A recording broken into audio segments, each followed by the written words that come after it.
सभी साथियों को नमस्कार।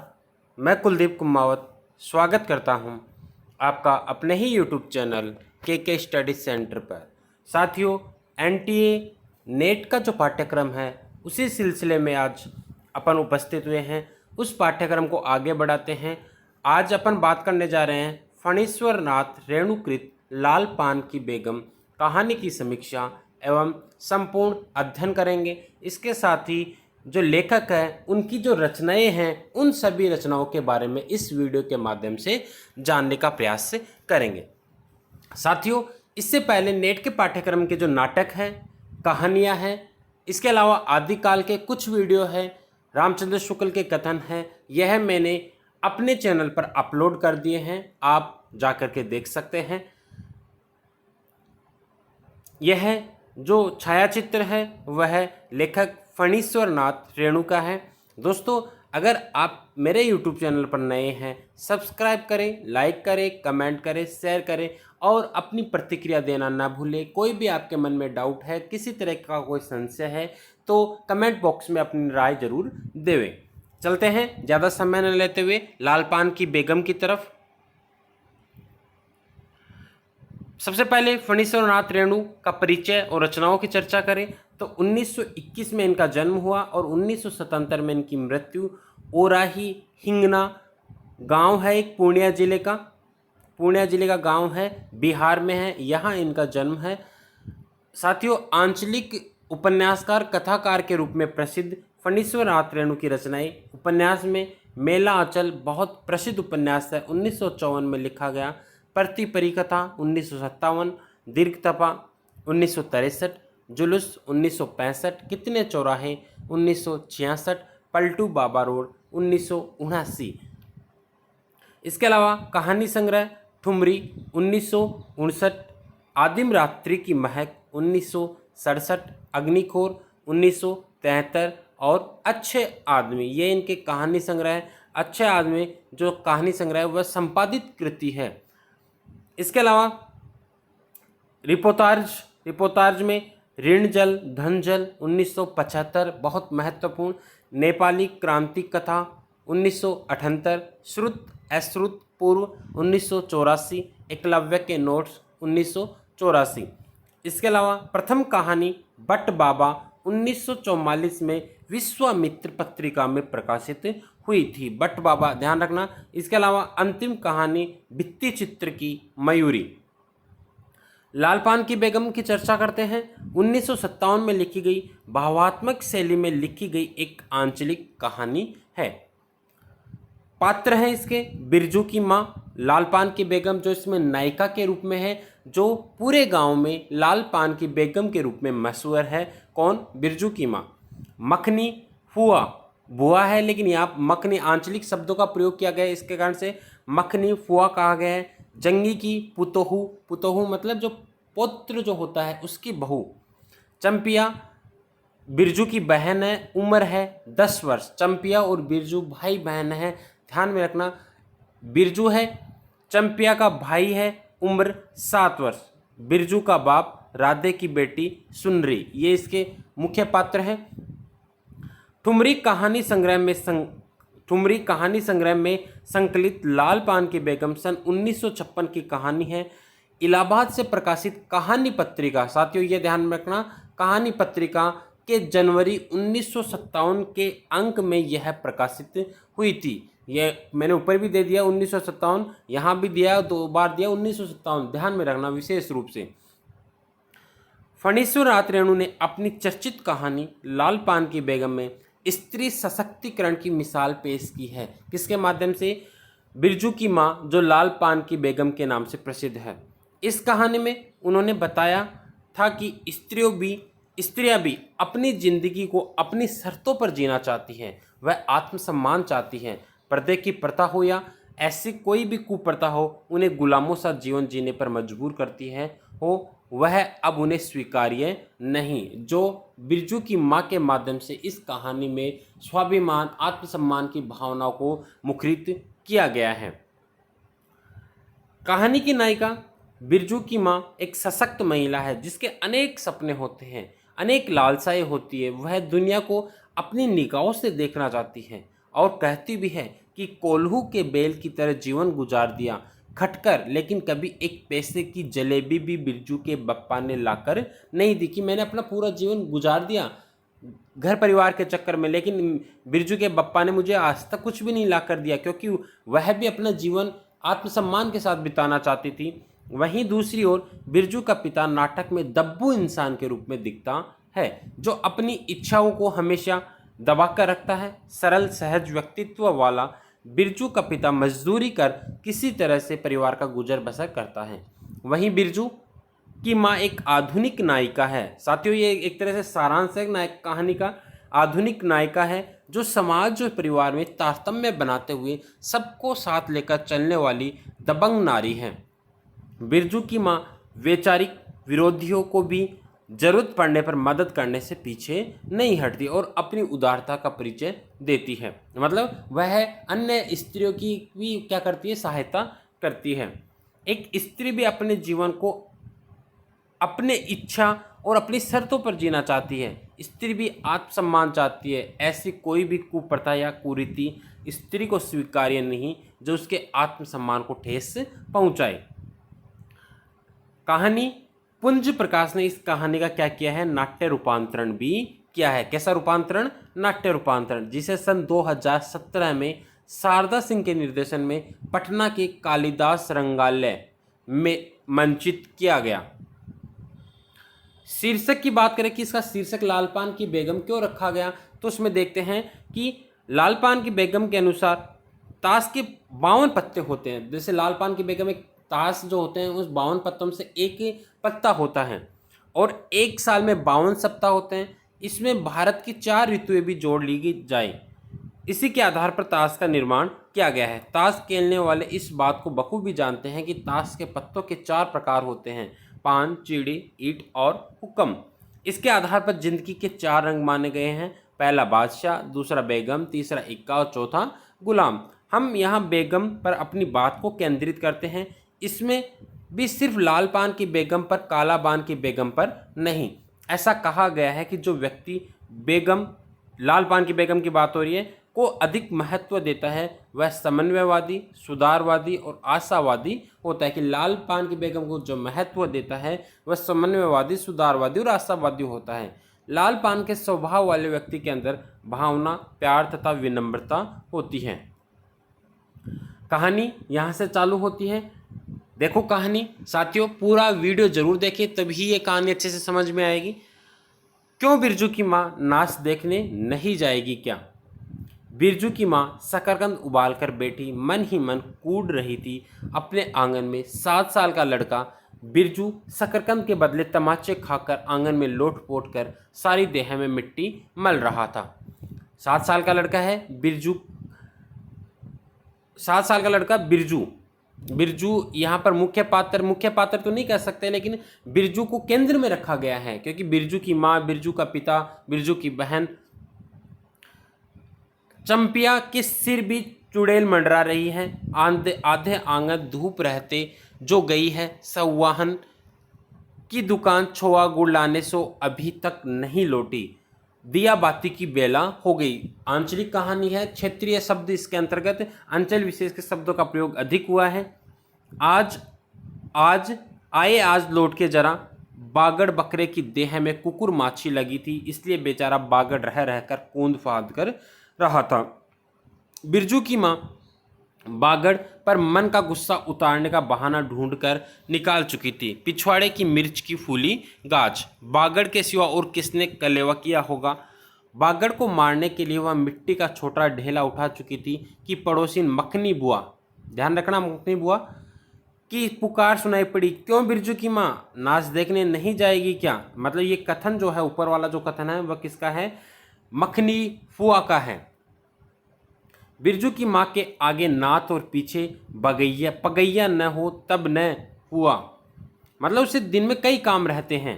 गरम गुस्से में बुझी नुकीली बात फुआ की देह में धस गई और बिरजू के माँ ने हाथ के ढेले को पास ही फेंक दिया। बेचारे बागड़ को कुकुर माछी परेशान कर रही है। आहा, हाय आय हर आय हाय। बिरजू ने लेटे ही लेटे बागड़ को एक डंडा लगा दिया। बिरजू की माँ की इच्छा हुई कि जाकर उसी डंडे से बिरजू का भूत भगा दे, किंतु नीम के पास खड़ी पनभरनियों की खिलखिलाहट सुनकर रुक गई। पनभरनियाँ जो पानी भरने का जो स्थान होता है, जो वहाँ पर स्त्रियाँ जो थी उनको कहा गया है पनभरियों। बोली, ठहर, तेरे बप्पा ने बड़ा हाथ छुट्टा बना दिया है तुझे, कि तुझे स्वतंत्र कर दिया है। किसको? बिरजू को। बड़ा हाथ चलता है लोगों पर, ठहर। मखनी फुआ नीम के पास झुकी, कमर से घड़ा उतारकर पानी भरकर लौटती पनभरियों में बिरजू की माँ की बहकी हुई बात का इंसाफ करा रही थी। जरा देखो तो इस बिरजू की माँ को, 4 मन पाठ, मतलब जूट का पैसा क्या हुआ, मतलब कुछ पैसे आ जाते हैं, धरती पर पाव ही नहीं पड़ते। व्यंग्यात्मक रूप में कह रही है, निसाफ करो, निसाफ मतलब इंसाफ करो। खुद अपने मुंह है से 8 दिन पहले से ही गांव की गली गली में बोलती फिरी है। हाँ, इस बार बिरजू के बप्पा ने कहा है, बैलगाड़ी पर बिठाकर बलरामपुर का नाच दिखा लाऊंगा। बैल अब अपने घर है तो 1000 गाड़ी मंगनी मिल जाएगी। सो मैंने अभी टोक दिया।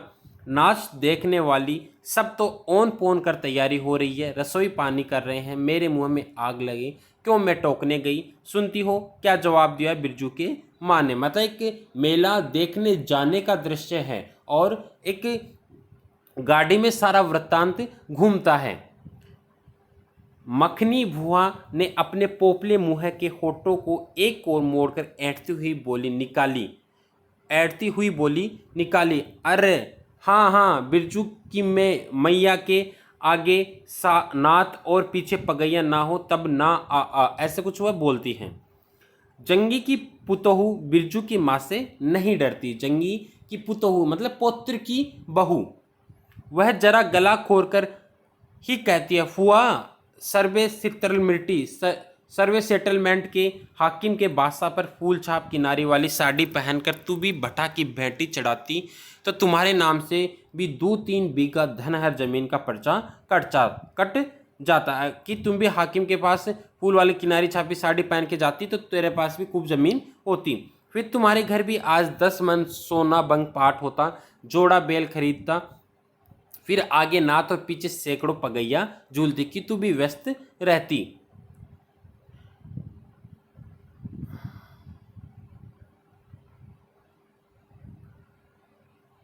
थोड़ा सा ये टाइपिंग मिस्टेक होगी।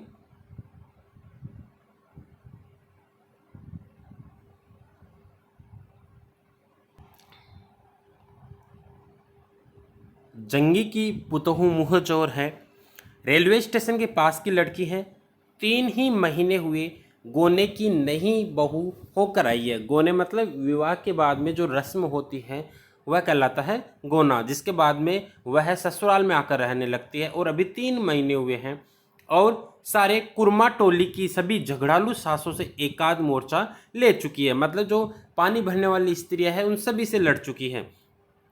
उसका ससुर जंगी दागी चोर है, ससुर जो है चोर है, सी किलासी है। उसका खसम रंगी कुरमा टोली का नामी लठेर, इसलिए हमेशा सींग खुजाती फिरती जंगी की पतोहू।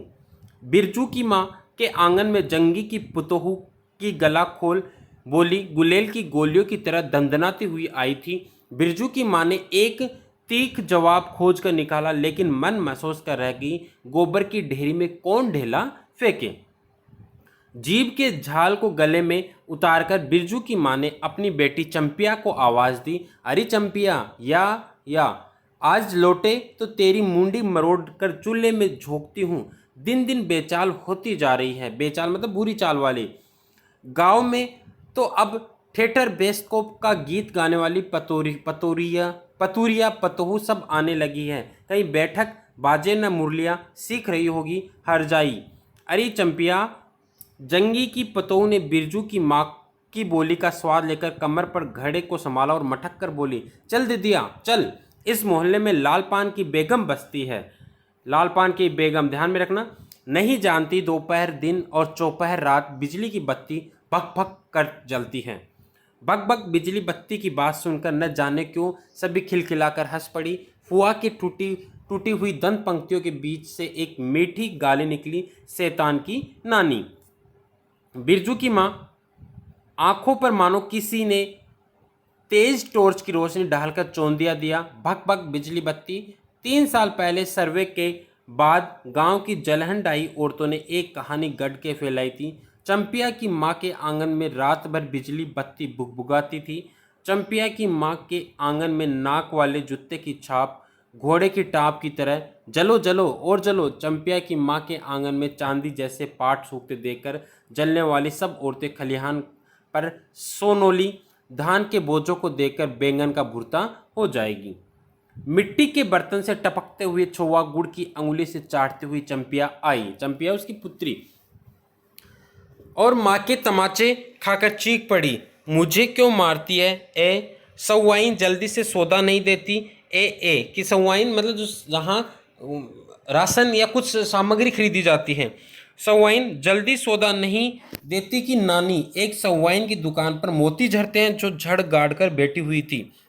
बोल, गले पर लात देकर कल्ला तोड़ दूंगी हरजाई। तो फिर कभी बाजे न मुरलिया गाते सुना, चाल सीखने जाती है टिसन की छोकरियों से। बिरजू की माँ ने चुप होकर अपनी आवाज़ अंदाजी की। उसकी बात जंगी के झोपड़े तक साफ साफ पहुंच गई होगी। बिरजू बीती हुई बातों को भूलकर उठ खड़ा हुआ था और धूल झाड़ते हुए बर्तन से टपकते गुड़ को ललचाई निगाह से देखने लगा था। दीदी के साथ वह भी दुकान जाता तो दीदी उसे भी गुड़ चटाती। बिरजू और चंपिया भाई बहन है। वह शकरकंद के लोभ में रहा और मांगने पर माँ ने शकरकंद के बदले चांटे दिए। ए मैया, एक अंगुली गुड़ दे दे। बिरजू के तलहती फैलाई। देना मैया, एक रत्ती भर। एक रत्ती क्यों? उठा के बर्तन को फेंकाती हूँ पिछवाड़ में, जाके चाटना, नहीं बनेगी मीठी रोटी। मीठी रोटी खाने का मुँह होता है। बिरजू की माँ ने उबले शकरकंद का सूप रोती हुई चंपिया के सामने रखते हुए कहा, बैठ के छिलके उतार, नहीं तो अभी। 10 साल की चंपिया जानती है शकरकंद छीलते समय कम से कम 12 बार माँ उसे बाल पकड़कर झकझोरेगी, छोटी छोटी खोट निकालकर गालियाँ देगी। पाँव फैला के क्यों बैठी है उस तरह बेलजी? चंपिया माँ के गुस्से को जानती है। बिरजू ने इस मौके पर थोड़ी सी खुशामद करके देखा, मैया मैं भी बैठकर शकरकंद छीलूं? नहीं, माँ ने छिड़की दी। एक शकरकंद छीलेगा और 3 पेट में। जाके सिद्धू की बहू से कहो 1 घंटे के लिए कढ़ाई मांग कर ले गई तो फिर लौटाने का नाम नहीं। जा जल्दी। मुंह लटकाकर आंगन से निकलते निकलते बिरजू ने शकरकंद और गुड़ पर निगाहें दौड़ाई। चंपिया ने अपने झबरे केस की ओर से माँ की ओर देखा और नज़र बचाकर चुपके से बिरजू की ओर एक एक शकरकंद फेंक दिया। बिरजू भागा। सूरज भगवान डूब गए। दिया बत्ती की बेला हो गई। अभी तक गाड़ी मतलब संध्या हो गई, गाड़ी नहीं आई, मतलब मेला देखने का समय हो चुका था। चंपिया बीच में ही बोल उठी, कोयरी टोले में किसी ने गाड़ी नहीं दी मैया। बप्पा बोले माँ से कहना सब ठीक ठाक करके तैयार रहे। मलदैया टोली के मियाँ जान की गाड़ी लाने जा रहा हूँ। मलदैया टोली जगह, वहाँ से मियाँ जान की गाड़ी लेने जा रहा हूँ, तैयार होकर रहे। सुनते ही बिरजू की माँ का चेहरा उतर गया। लगा छाते की कमानी उतर गई घोड़े से अचानक। कोयरी टोले में किसी ने गाड़ी मंगनी नहीं दी कि वहाँ से किसी ने भी गाड़ी नहीं दी। तब मिल चुकी गाड़ी। जब अपने गांव के लोगों की आंख में पानी नहीं तो मलदैया टोली के मियाँ जान की गाड़ी का क्या भरोसा कि गांव वालों ने गाड़ी नहीं, दूसरे गांव वाले गाड़ी कैसे देंगे? न 3 में न 13 में। क्या होगा? शकरकंद छील कर रख दे उठा के। यह मर्द नाच दिखाएगा मेले का नाच। बैलगाड़ी पर चढ़कर नाच दिखाने ले जाएगा। चढ़ चुकी बैलगाड़ी पर, देख चुकी जी भर नाच। पैदल जाने वाली सब पहुंचकर पुरानी हो चुकी होगी। बिरजू छोटी कढ़ाई सिर पर औंधा कर वापस आया। देख दीदिया, मिलिट्री टोपी, इस पर 10 लाठी मारने पर भी कुछ नहीं होता। मिलिट्री टोपी मतलब जो मिलिट्री वाले पहनते हैं वैसी। चंपिया चुपचाप बैठी रही, कुछ बोली नहीं, जरा सी मुस्काई भी नहीं। बिरजू ने समझ लिया मैया का गुस्सा अभी उतरा नहीं है पूरे तौर से। मंडैया के अंदर से बागड़ को बाहर भगाती हुई बिरजा की माँ बड़बड़ाई, कल ही पंचकोड़ी कसाई के हवाले करती हूँ राक्षस तुझे, हर चीज में मुँह लगाएगा। चंपिया बांध दे बागड़ को, खोल दे गले की घंटी, हमेशा टूनर टूनर मुझे नहीं सुहाता है। टूनर टूनर सुनते ही बिरजू को सड़क से जाती हुई बैलगाड़ियाँ की याद आ गई। अभी बबुआन टोले की गाड़ियाँ नाच देखने जा रही थी। झुनर झुनर बैलों की झुमकी, तुमने बेसी बक बक मत करो। बागड़ के गले में झुमकी खोलती बोली चंपिया। चंपिया ढाल दे चूल्हे में पानी। बप्पा आवे तो कहना कि अपने उड़न जहाज पर चढ़कर नाच देखा है, मुझे नाच देखने का शौक नहीं, मुझे जगैया मत कोई, कि मुझे जगाना मत, मेरा माथा दुख रहा है। कि उसे मतलब पहले ही एहसास हो गया था कि गाड़ी वहाँ जहाँ से लेने गया है वहाँ गाड़ी नहीं मिलने वाली, और वो गुस्से में हो गई है। मडैया के ओसारे पर बिरजू ने फिसफिसा के पूछा, क्यों दीदिया, नाच में उड़न जहाज भी उड़ेगा? चटाई पर कथरी ओढ़कर बैठती हुई चंपिया ने बिरजू को चुपचाप अपने पास बैठने का इशारा किया। मुफ्त में मार खाएगा बेचारा। बिरजू के बहन की कथरी में हिस्सा बांटते हुए चुक्की मुक्की लगाई। जाड़े के समय इस तरह घुटने पर ठुड्डी रखकर चुक्की मुक्की लगाना सीख चुका है वह। उसने चंपिया के कान के पास मुँह ले जाकर कहा, हम लोग नाच देखने नहीं जाएंगे, गांव में एक पंछी भी नहीं है, सब चले गए। कि क्या हम लोग नहीं जाएंगे? गांव के सब लोग नाच देखने चले गए। चंपिया को तिल भर भी भरोसा नहीं, संझा तारा डूब रहा है, बप्पा अभी तक गाड़ी लेकर नहीं लौटे। 1 महीने पहले से ही मैया कहती थी, बलरामपुर के नाच के दिन मीठी रोटी बनेगी। नाच कहाँ का है? बलरामपुर का। साथियों ध्यान रखना, प्रश्न पूछा जा सकता है। चंपिया छिट की साड़ी पहनेगी, वह मतलब 1 महीने से उत्साह हो रहा था कि हम बलरामपुर का नाच देखने जाएंगे, मेला देखने जाएंगे। लेकिन अब जब गांव के लोग सभी नाच देखने जा चुके हैं, सिर्फ एक ही परिवार बचा है। चंपिया छीट की साड़ी पहनेगी, बिरजू पैंट पहनेगा। बैलगाड़ी पर चढ़कर चंपिया की भीगी पलकों पर एक बूंद आंसू आ गया। बिरजू का भी दिल भर आया। उसने मन ही मन में इमली पर रहने वाले जिन बाबा को एक बैंगन कबूला। गाज का सबसे पहला बैंगन उसने खुद जिस पौधे को रोबा, जल्दी से गाड़ी लेकर बप्पा को भेज दो जिन बाबा, मतलब वह जिन बाबा से अरदास करती है। मंडैया के अंदर बिरजू की माँ चटाई पर पड़ी करवटें ले रही थी। ऊँ पहले से किसी बात का मंसूबा नहीं बांधना चाहिए किसी को, कि पहले से कोई बात का शौक नहीं करना चाहिए, उत्साह नहीं रखना चाहिए। भगवान ने मंसूबा तोड़ दिया। उसको सबसे पहले भगवान से पूछना है, यह किस चूक का फल दे रहे हो भोला बाबा? अपन ने जानते उसने किसी देवता पितर की मान मनौती बाकी नहीं रखी। सर्वे के समय जमीन के लिए जितनी मनौतियाँ की थी, ठीक ही तो महावीर जी का रोट तो बाकी ही है। हाय रे देव, भूल चूक माफ करो महावीर बाबा, मनौती दूनी करके चढ़ाएगी बिरजू की माँ। बिरजू की माँ के मन में रहकर जंगी की पुतोह की बातें चुपती है। बक बक बिजली बत्ती, चोरी चमारी करने वाले की बेटी पुतोह जलेगी नहीं। 5 बीघा जमीन क्या हासिल की बिरजू के बप्पा ने। गांव की भाई खोखियों की आंखों में किरकिरी पड़ गई। खेत में पाट लगा देखकर गांव के लोगों की छाती फटने लगी। धरती फोड़कर पाट लगा है, बैसाखी बादलों की तरह उमड़ते आ रहे हैं। पाट के पौधे तो अलान तो फलान, इतनी आंखों की धार भला फसल सही। जहां 15 मन पाट होना चाहिए, सिर्फ 10 मन पाट कांटा पर तोल के ओजन हुआ भगत के यहाँ। इसमें जलने की क्या बात है भला? वह मन ही मन मतलब अपने को सांत्वना दे रही है। बिरजू के बप्पा ने तो पहले की ही कुरमा टोली के एक एक आदमी को समझा के कहा, जिंदगी भर मजदूरी करते रह जाओगे, सर्वे का समय हो रहा है, लाठी कड़ी करो तो 2-4 बीघे जमीन हासिल कर सकते हो। सो गांव की किसी पुत कोखी का भत्ता सर्वे के समय बाबू साहेब के खिलाफ खासा भी नहीं। बिरजू के बप्पा को कम सहना पड़ा है। बाबू साहेब गुस्से से सर्कस नाच के बाघ की तरह उमड़ते रहे होंगे। उनका बड़ा बेटा घर में आग लगाने की धमकी देकर गया। आखिर बाबू साहेब ने अपने सबसे छोटे लड़के को भेजा। बिरजू की माँ को मौसी कह के पुकारा, यह ज़मीन बाबूजी ने मेरे नाम से खरीदी थी, मेरी पढ़ाई लिखाई उसी ज़मीन के ऊपर से चलती है। और भी कितनी बातें खूब मोहना जानता है, उत्तर जरा सा लड़का जमींदार का बेटा है कि। ऐसे वह मन ही मन सोचती हैं। चंपिया, बिरजू सो गया हो क्या? यहाँ आ बिरजू, अंदर तू भी आजा चंपिया, भला आदमी आए तो एक बार आज। बिरजू के साथ चंपिया अंदर चली गई। डिबरी बुझा दे, बप्पा बुझाए तो जवाब मत देना, खपच्ची गिरा दे। ये कमरा बंद कर ले, जो छान छप्पर है उसको बंद कर ले। भला आदमी रे भला आदमी, मुँह देखो जरा इस मर्द का। बिरजू की माँ दिन रात मंझा न देती रहती तो ले चुके थे जमीन। रोज आकर माथा पकड़ के बैठ गए, मुझे जमीन नहीं लेनी है। बिरजू की माँ मजूरी ही अच्छी, जवाब देती थी कि बिरजू की माँ खूब सोच समझ के छोड़ हो दो। जब तुम्हारा कलेजा ही स्थिर नहीं होता तो क्या होगा? जोरू जमीन जोर के, नहीं तो किसी और के। बिरजू के बाप पर बहुत तेजी से गुस्सा चढ़ता ही जाता है। बिरजू की माँ का भाग्य खराब है जो ऐसा गोबर गणेश घर वाला उसे मिला। कौन सा शौक मौज दिया है उसके मर्द ने, कोल्लू के बेल की तरह खटकर सारी उम्र काट दी इसके यहाँ। कभी एक पैसे की जलेबी भी लाकर दी है, कि कोल्लू के बेल की तरह पूरा जीवन उसने व्यतीत कर दिया, लेकिन मतलब मन जो खुद के शौक जो होते हैं, इच्छाएं जो होती है, उनका दमन किया है इसने।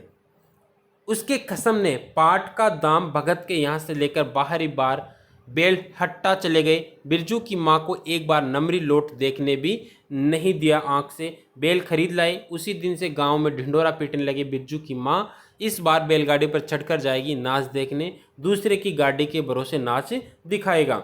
अंत में उसने अपने आप पर क्रोध हो गया।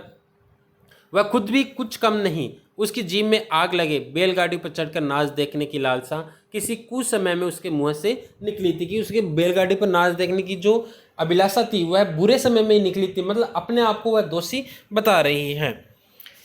भगवान जाने फिर आज सुबह से दोपहर तक किसी न किसी बहाने उसने 18 बार बैलगाड़ी पर नाच देखने की चर्चा छेड़ी है। लो खूब देखो नाच, कतरी के नीचे दुसाले का सपना, कल भोरे पानी भरने के लिए जब जाएगी, पतली जीभ वाली पतुरिया सब हंसती आएगी हंसती जाएगी, सभी जलते हैं उससे। हाँ भगवान, दाढ़ी जार भी, 2 बच्चों की माँ होकर भी वह जस की तस है। उसका घरवाला उसकी बात में रहता है, वह बालों में गरी का तेल डालती है।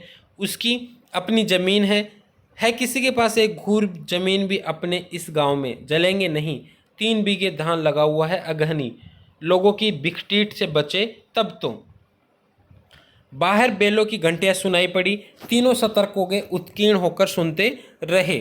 अपने ही बेलों की घंटियां है क्यों री चंपिया? चंपिया और बिरजू ने प्राय एक साथ कहा, हूँ। चुप, बिरजू की माँ ने फिसफिसा कर कहा, शायद गाड़ी भी है, गड़गड़ाती है न। हूँ। दोनों ने फिर हुकार भरी। चुप, गाड़ी नहीं है, तू चुपके से टट्टी में छेद करके देख तो आ चंपी, भाग के आ चुपके चुपके। टट्टी क्या होती है? जो घास फूस का जो बनाया जा दीवार बनाई जाती है। चंपिया बिल्ली की तरह होले होले पाँव से टट्टी के छेद से झाँक आई। हाँ मैया, गाड़ी भी है। बिरजू हड़बड़ाकर उठ बैठा। उसकी माँ ने उसका हाथ पकड़कर सुला दिया। बोले मत।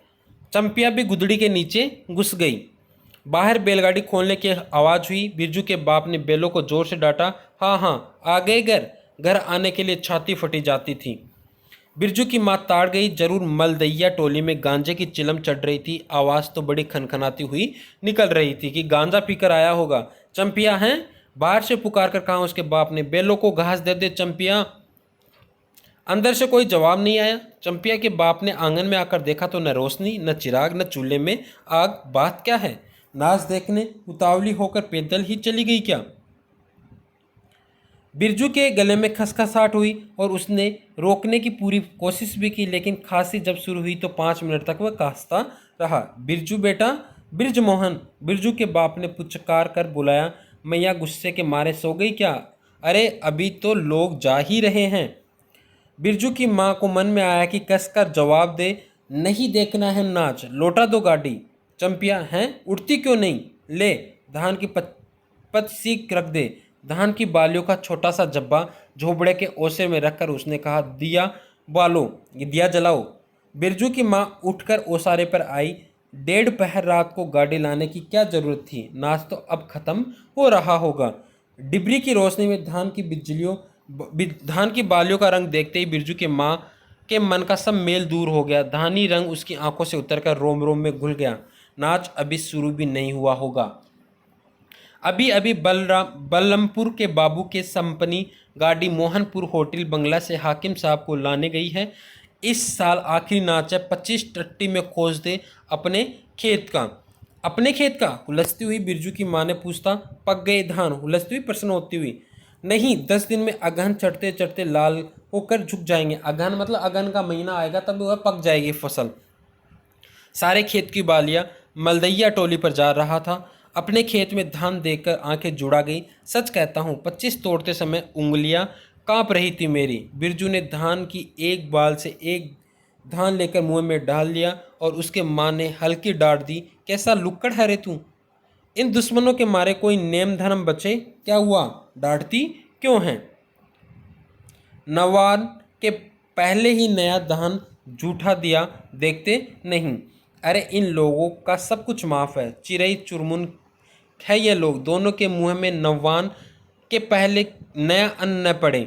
इसके बाद चंपिया ने भी धान की बाली से 2 धान लेकर दांतों तले दबाए। ओ मैया, इतना मीठा चावल और गमकता भी है न दिदिया। बिरजू के मुंह में मिर्जू ने फिर मुंह में धान लिया। रोटी पोटी तैयार कर चुकी क्या?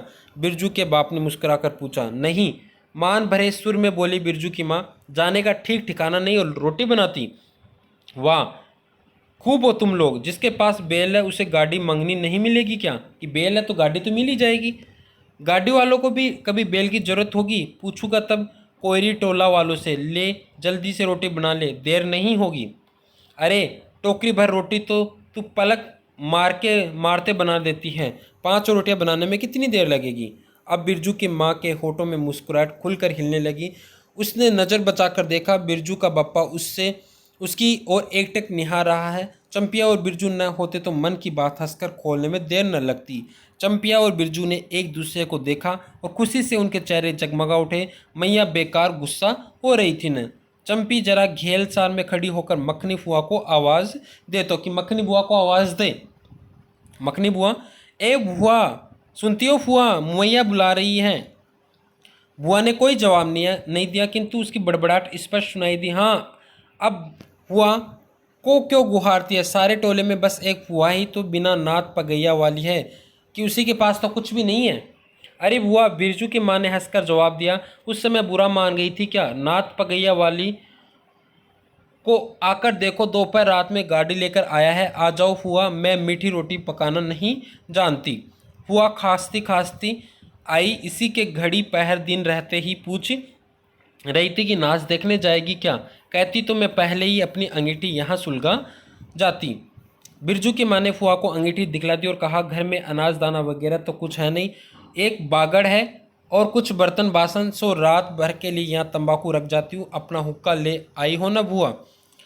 बुआ को तंबाकू मिल जाए तो रात भर क्या 5 रात बैठकर जाग सकती है। बुआ ने अंधेरे में टटोलकर तंबाकू का अंदाजा किया। ओहो, हाथ खोलकर तंबाकू रखा है बिरजू की माँ ने। और एक वह संवाइन राम कहो उस रात को अफीम की गोली की तरह एक मटर भर तंबाकू रखकर चली गई गुलाब बाग मेले में और कह गई कि डिब्बी भर तंबाकू है। बिरजू की माँ चूल्हा सुलगाने लगी। चंपिया के शकरकंद को मसल कर गोले बनाए और बिरजू सिर पर कढ़ाई औंधाकर अपने बाप को दिखलाने लगा। मिलिट्री टोपी, इस पर 10 लाठी मारने से कुछ नहीं होगा। सभी ठठाकर हंस पड़े। बिरजू की माँ हंसकर बोली, ताखे पर 3-4 मोटे शकरकंद दे दे बिरजू को चंपिया, बेचारा शाम से ही। बेचारा मत कहो मैया, खूब सचारा है। अब चंपिया चखने लगी। तुम क्या जानो कथरी के नीचे मुँह क्यों चल रहा था बाबू साहब का? ही। बिरजू के टूटे दांतों की फाँक से बोली निकली, ब्लैक मार्टिन में 5 शकरकंद खा लिया। हा।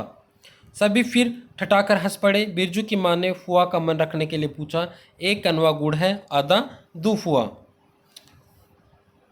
फुआ ने गदगद होकर कहा, अरे शकरकंद तो खुद मीठा होता है, उतना क्यों डालेगी? जब तक दोनों बेल दाना खासकर एक दूसरे की देह को जीभ से चाटे, बिरजू की माँ तैयार हो गई। चंपिया ने छीट की साड़ी पहनी और बिरजू बटन के अभाव में पैंट पर पटसन की डोरी बंधवाने लगा। बिरजू की माँ ने आंगन से निकलकर गांव की ओर कान लगाकर सुनने की चेष्टा की। इतनी देर तक भला पैदल जाने वाले रुके रहेंगे? पूर्णिमा की चांद सिर पर आ गया। बिरजू की माँ ने असली रूपा का मंग टिक्का पहना है आज पहली बार। बिरजू के बप्पा को हो क्या गया है? गाड़ी जोतता क्यों नहीं? मुँह की ओर एकटक देख रहा है मानो नाच की लाल पान की। गाड़ी पर बैठते ही बिरजू की माँ की देह में एक अजीब गुदगुदी होने लगी। उसने बांस की बल्ली को पकड़कर कहा, गाड़ी पर अभी बहुत जगह है, जरा दाहिनी सड़क से गाड़ी हाँकना। बैल जब दौड़ने लगे और पहिया जब चूं चूं करके घरघराने लगा तो बिरजू से नहीं रहा गया। उड़न जहाज की तरह उड़ाओ बप्पा। गाड़ी जंगी के पिछवाड़े पहुंची। बिरजू की माँ ने कहा, जरा जंगी से पूछो न, उसकी पुतहू नाच देखने चली गई क्या? अब देखो आत्मीयता है, जिससे उसकी लड़ाई हुई थी पुतहू से, जिससे उसका तनाव चलता था, उसी को वह बुला रही हैं। गाड़ी के रुकते ही जंगी की झोपड़ी से आते हुए रोने की आवाज़ स्पष्ट हो गई। बिरजू ने बप्पा से पूछा, अरे जंगी भाई, काहे कन रोहट हो रहा है आंगन में? जंगी घूर ताप रहा था। बोला, क्यों पूछती हो रंगी? बलरामपुर से लौटा नहीं, पुतैया नाच देखने कैसे जाए? कि आसरा देखते देखते उधर गांव की सभी औरतें चली गई। अरे टीसन वाली तो रोती है काहे? बिरजू की माँ ने पुकार कर कहा, आजा झट से कपड़ा पहनकर, सारी गाड़ी पड़ी हुई है बेचारी, आजा जल्दी। खाली गाड़ी है, वह उससे लड़ती रहती है। अब वह है उसी को मतलब जो पतोहू से लड़ने के बावजूद भी वह उसे अपने साथ लेके जा रही है। बगल के झोपड़े से राधे की बेटी सुनरी ने कहा, काकी गाड़ी में जगह है, मैं भी जाऊंगी। बांस की झाड़ी के उस पार लरेना खवास का घर है, उसकी बहू भी नहीं गई है, गिलट का झुमकी कड़ा पहनकर झमकती आ रही है। आजा, जो बाकी रह गई है सब आ जाए जल्दी। जंगी की पतोह, लरेना की बीवी और राधे की बेटी सुनरी तीनों गाड़ी के पास आ गई। कौन कौन है? जंगी की पतोह, लरेना की बीवी और राधे की बेटी सुनरी। प्रश्न पूछा जा सकता है। बेली ने पिछला पैर फेंका। बिरजू के बाप ने एक भद्दी गाली दी, साला लताड़ मारकर लगड़ी बनाएगा पतोहू की। सभी ठठाकर हंस पड़े। बिरजू के बाप ने घूंघट में झुकी दोनों पतोहू को देखा। उसे अपने खेत की झुकी हुई बालियों की याद आ गई। जंगी की पतोहू का गोना 3 ही मास पहले हुआ। गोने की रंगीन साड़ी से कड़वे तेल और लठवा सिंदूर की गंध आ रही है। बिरजू की माँ को अपने गोने की याद आई।